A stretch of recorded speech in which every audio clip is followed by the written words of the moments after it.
Welcome, everyone. Hopefully you can hear me and see me. So if you can just raise thumb up or just say hi. Well, that's great. So it's coming in the chat. So let's wait a couple of minutes until the system lets everyone in. And greetings from Toronto, Canada. It's April 21st, and I woke up to the winter wonderland here as we have a snow day. And on top of that, we are in a full COVID-19 lockdown mode. So yay for us. And let's use chat while we are here to see where you are from. So if you can just tell me where you are from in the chat. Wow, we have El Salvador and Brazil. Well, you definitely have much better weather than we have here in Canada. Oh, and Stockholm, Egypt. Wow, all over the world. That's amazing. Well, thank you for joining me for this presentation. As you can see my name, it's Jelena Duma, and I am NextJ Senior Director of Enterprise Architecture. And today we will go over how NextJ systems had to scale down to be able to scale up by using Kong API gateway. And sometimes we really have to scale down to be able to scale up. And for those unfamiliar with NextJ, we are a software development company who primarily develops customer relationship management solution for the financial services market. NextJ has been delivering CRM as the core of an advisor workstation for more than a decade now. We have products specifically tailored to the sub-verticals of wealth management, private banking, commercial banking, corporate banking, sales, trade, and research, and insurance. And each of these sub-verticals have their own specific requirements and required customizations.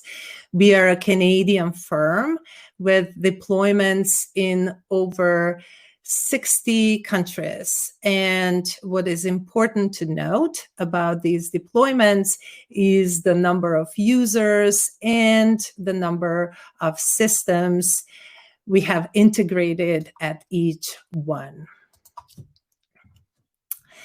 And on this slide, you can see some of the NextJ deployments around the world.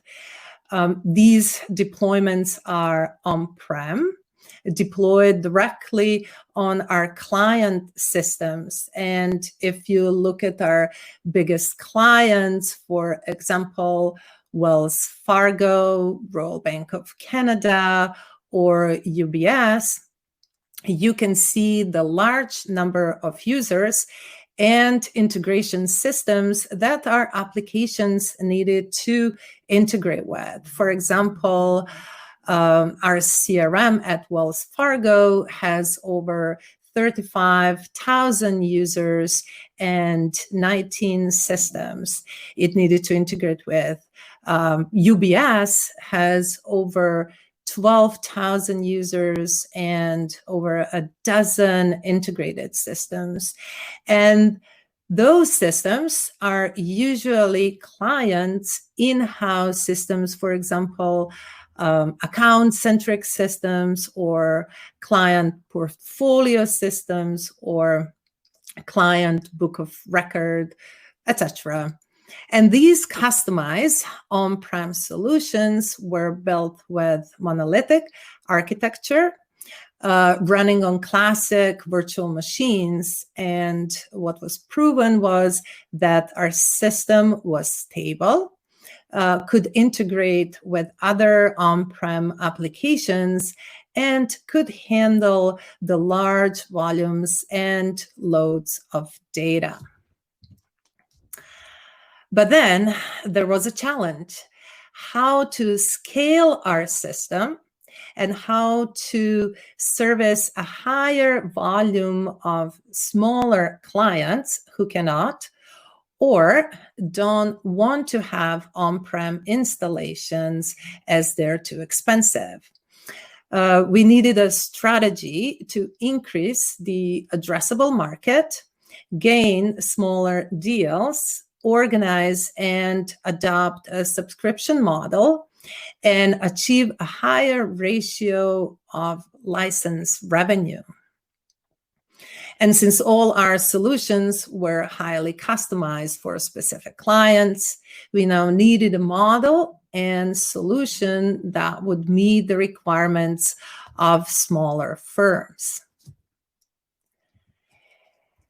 And so to be able to support smaller firms without on-prem deployments, we needed to find a solution that could be deployed in one place, but could serve multiple clients. And to reduce the cost of operations and maintenance, we naturally started to think about cloud services.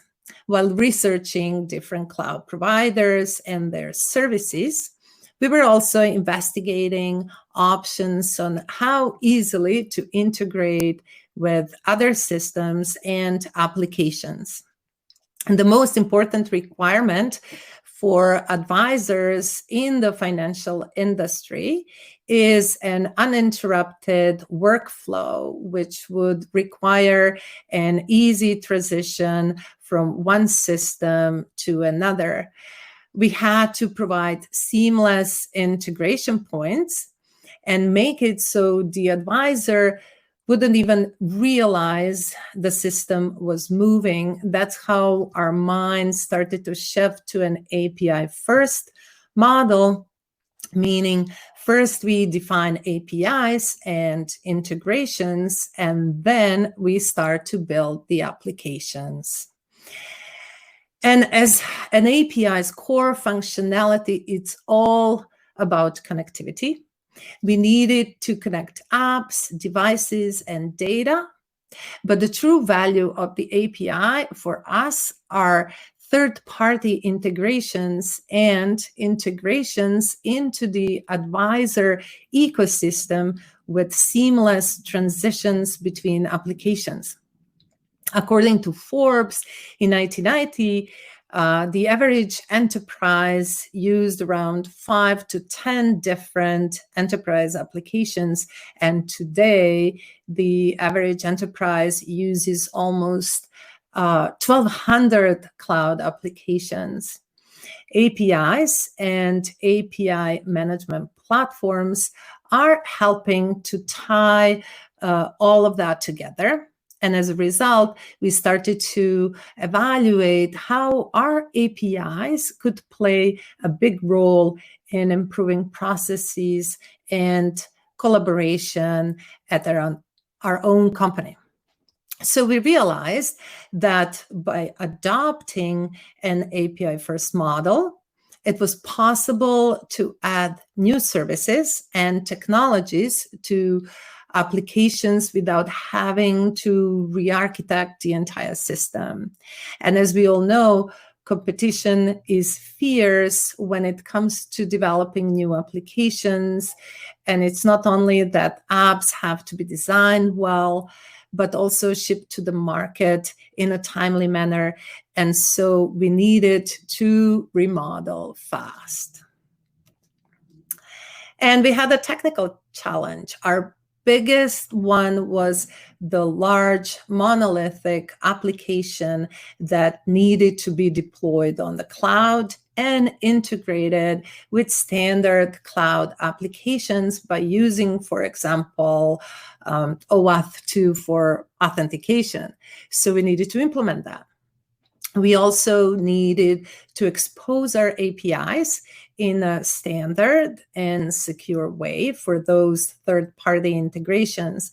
We started to think about breaking down the monolithic capabilities into individual autonomous services that could be sold standalone, like adjacent applications that could be integrated with our CRM or external CRMs.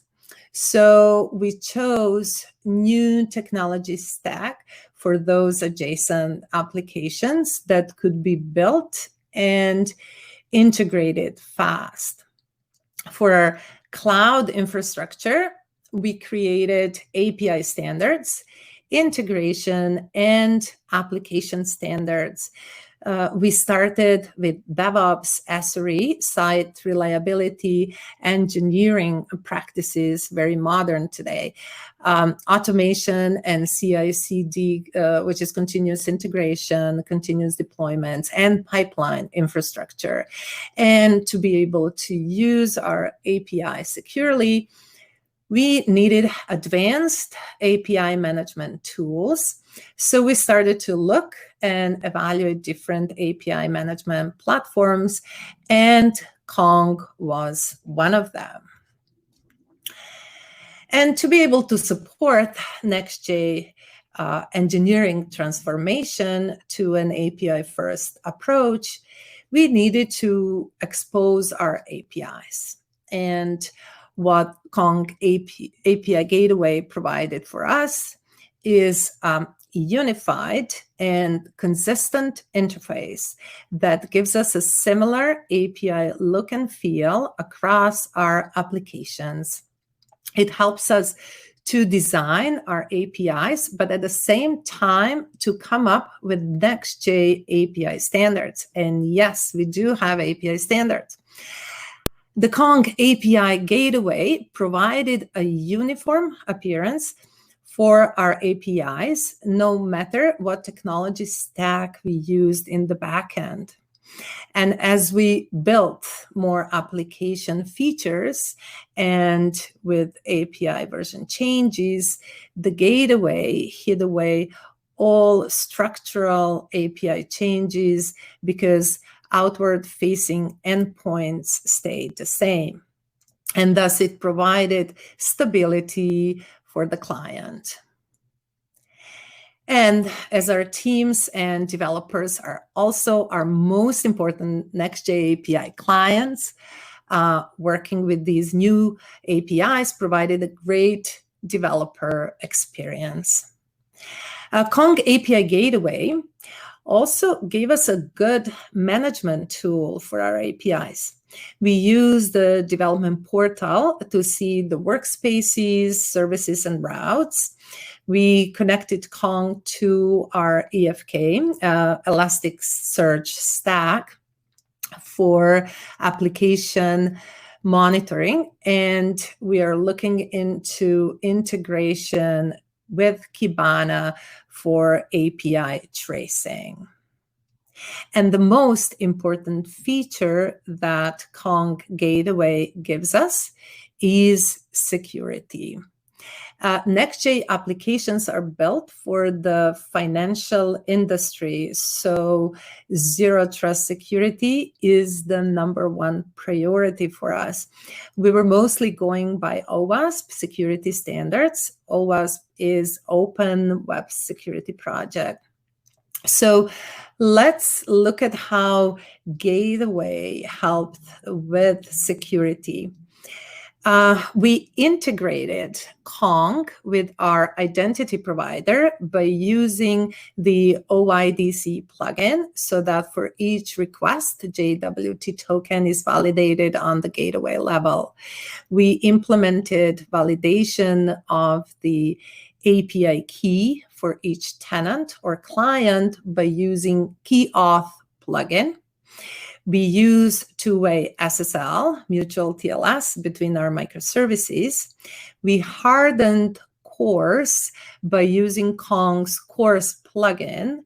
Since our microservices are running on Kubernetes, we use Kong Ingress Controller to route our services and set up load balancer per cluster. And we use Request Transformer Advanced, Kong's plugin, to transform our requests for health checks. And each microservice in our infrastructure is built and deployed independently. So, and it's, as it is built independently, it is in its own Docker container.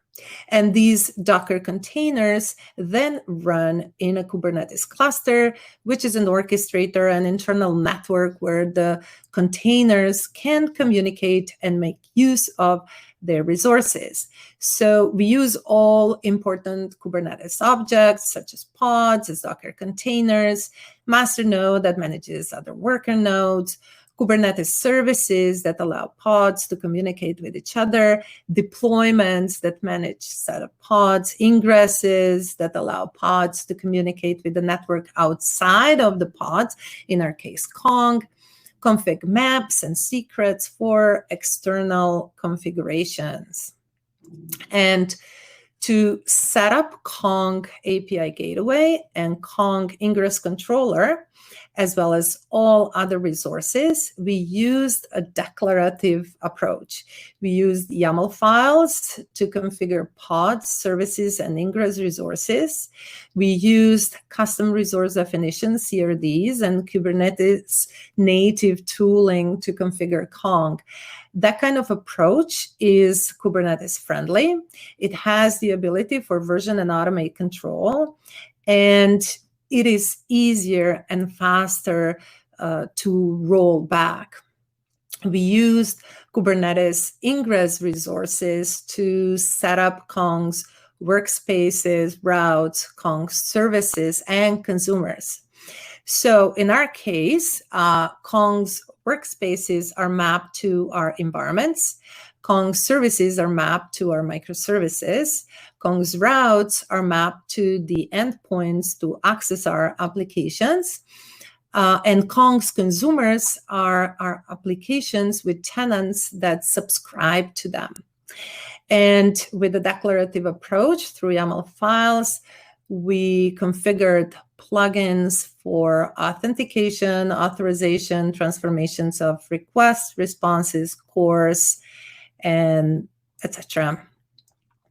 And let's look at the architecture. So on this slide, you can see how the architecture of our applications is set up in a standard containerized way.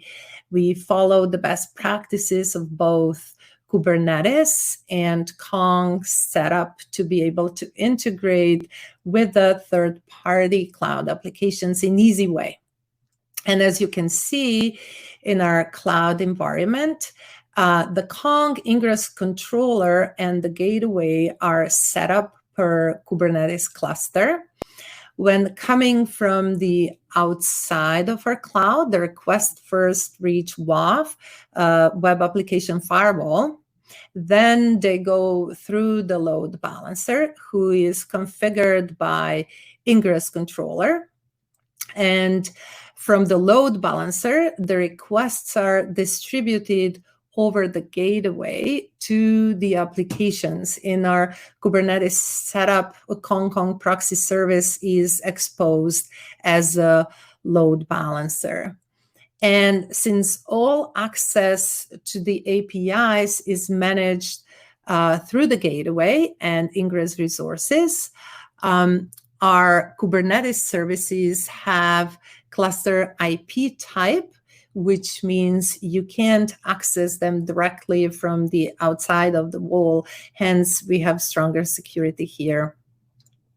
Each of our applications consists of multiple microservices that are running as containers in pods, as I said before, and those ones are exposed through Kubernetes services. Each of our environments are in their own Kubernetes cluster. Some databases that we use are managed services, and some are deployed in our clusters. Since each environment is in its own cluster, the data is not shared between environments, and that's one of the very important security requirements that we have. The communication between microservices is done through mutual TLS. We also have cert manager in the cluster, which is dedicated to managing certs, their expirations, and setup. And let's look at our roadmap. We are still looking into extending our Kong gateway setup. As I said before, we want to extend the usage of the development portal so that we can enable API tracing. Tracing of the API would increase observability and would be a great help in the troubleshooting process. We are also looking into how to bring the developer portal to our teams so that they can subscribe to our own products and services, get a dedicated API key like with regular clients, and use it for development of their applications. That would promote our engineering transformation to the API-first approach. And with the whole movement of GitOps and infrastructure as a code, we are trying out Argo CD and automating our pipelines for easy cluster setup. And finally, we are evaluating Kong Managed Platform Connect. And as it matures and becomes Kong standard SaaS enterprise platform, we are looking into how to offload all operations and maintenance costs by having Gateway and its Postgres database as a managed solution. So I'm just checking out the time. That would be all from me for today. I'm opening floor for any questions and answers. If you have any questions, you can post them in the chat right now. So if you wish, you can put them in the chat and I can answer them. Otherwise, you can also reach me at my email if you have any questions.